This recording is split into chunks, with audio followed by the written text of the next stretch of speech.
What is will? वसीयत। Will is a legal document. ये एक लीगल डॉक्यूमेंट है जो कि ये बताता है कि उस पर्सन के मरने के बाद जो उसकी प्रॉपर्टी है वो किसके पास आगे जाएगी, चाहे वो उस पर्सन की मूवेबल प्रॉपर्टी है या फिर उस पर्सन की इमूवेबल प्रॉपर्टी है। विल आप मूवेबल प्रॉपर्टी की बना सकते हैं और इमूवेबल प्रॉपर्टी की भी बना सकते हैं। प्रॉपर्टी आपकी है, आप डिसाइड करेंगे कि उस प्रॉपर्टी को आपको अपने पास रखना है, आपको उस प्रॉपर्टी पे रहना है, आपको उस प्रॉपर्टी को सेल आउट करना है, आपको उस प्रॉपर्टी को लीज पे देना है, रेंट पे देना है, किसी को गिफ्ट देना है, या फिर आपको उस प्रॉपर्टी की आगे विल बनानी है। ये आपका राइट है।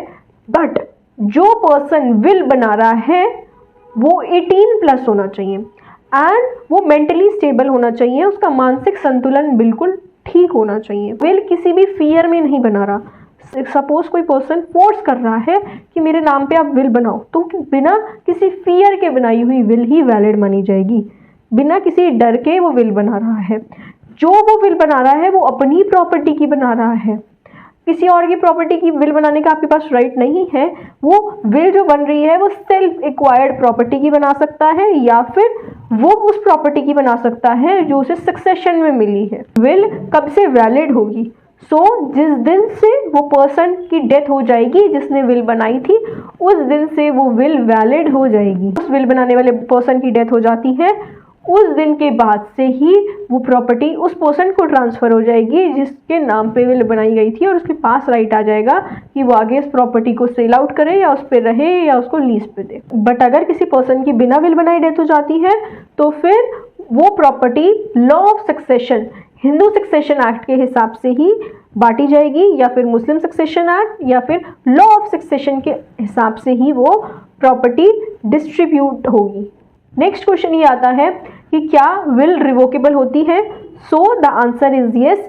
अगर पर्सन चाहे तो वो विल रिवोक कर सकता है और कितनी भी बार कर सकता है वो पर्सन विल को रिवोक, एंड जो उसके मरने से पहले लास्ट टाइम जो विल बनाई गई थी वो ही विल वैलिड मानी जाएगी। पर्सन को विल बनानी है तो वो लॉयर की या फिर कोर्ट की हेल्प ले सकता है विल बनाने में। बट अगर वो पर्सन अगर सिंगल पेपर पे, खाली पेपर पे लिख के दे देता है कि मैं अपनी ये प्रॉपर्टी उस पर्सन के नाम कर रहा हूँ, तो उसमें उसको अपना एक थंब इम्प्रेशन लगाना होगा, अपने सिग्नेचर करने होंगे एंड उसके 2 विटनेस होने चाहिए जब वो डीड को बना रहा है। नेक्स्ट क्वेश्चन ये आता है कि अगर जिसके नाम पे विल बनाई गई है उसकी डेथ हो जाती है तो जिस पर्सन ने विल बनाई है किसी और पर्सन के नाम पे और सामने वाला पर्सन की डेथ हो जाती है तो विल ऑटोमेटिकली कैंसिल हो जाएगी क्योंकि वो पर्सन की डेथ हो चुकी है। जिसने विल बनाई है वो दोबारा नेक्स्ट अपनी न्यू विल किसी और के नाम पे बना सकता है अगर उसका पर्सन का मन है किसी और के नाम बनाने का तो। बट अगर दोनों पर्सन्स की एक साथ डेथ हो जाती है, जिसने विल बनाई है और जिसके नाम पे विल बनी है, दोनों पर्सन की उसी टाइम ही डेथ हो जाती है तो फिर वो जो प्रॉपर्टी है वो लॉ ऑफ सक्सेशन के हिसाब से बटेगी लीगल हायर्स में। जब आप विल बना रहे हैं तो 2 पर्सन्स होने चाहिए as a witness. To know more such interesting legal knowledge do subscribe to my YouTube channel. Thank you.